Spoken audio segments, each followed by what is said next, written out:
Welcome to the second part of the Keane EP. In terms of the songs and the demos that are on this EP, Yeah. I'd like to take you back to northern France in 2001. It seems like you had a lot of inspiration just before and during that time. Can you give any indication as to why? We've been in London for quite a long time then, haven't we?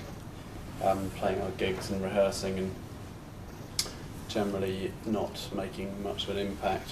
I think that probably eventually manifested itself in some good songs, such as This Is the Last Time in Bed Shake. But then when we went to France, it was nice and summery, wasn't it?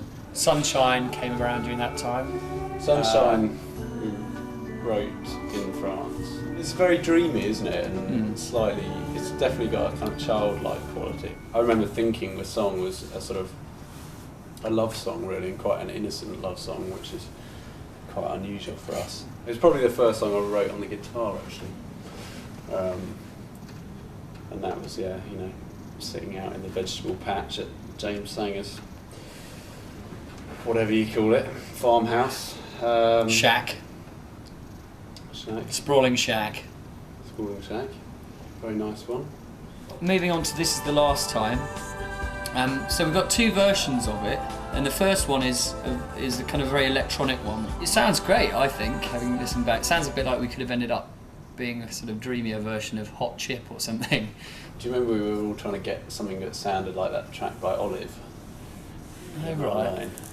I remember playing with lots of that sort of kind of gated pad sound, kind of 90s electro pop vibe. But I think probably what makes that track so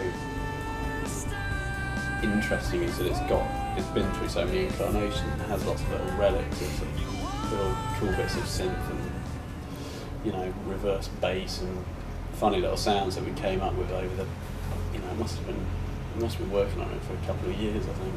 And now moving on to Maps.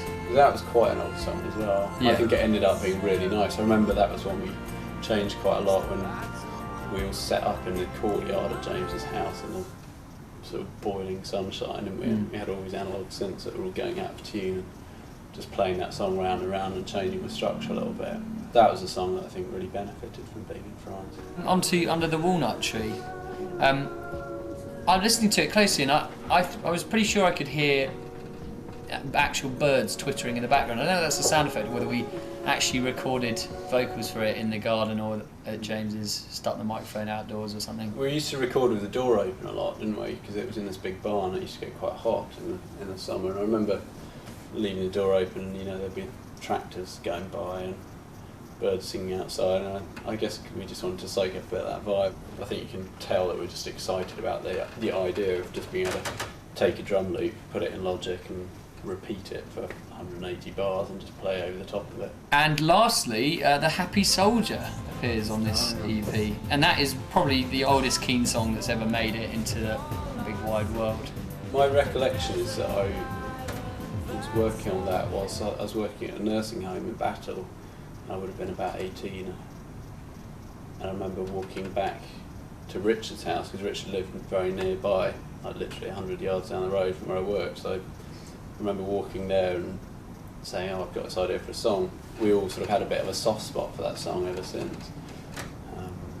It's quite an innocent kind of protest song, I suppose. It developed into something quite kind of bombastic, didn't it, when we were in France? Got all those kind of explosions and weird things on it. It got out there as a B-side, did it? Or, I just can't remember. No, I don't think we've ever released it. Has it never been released? First time release.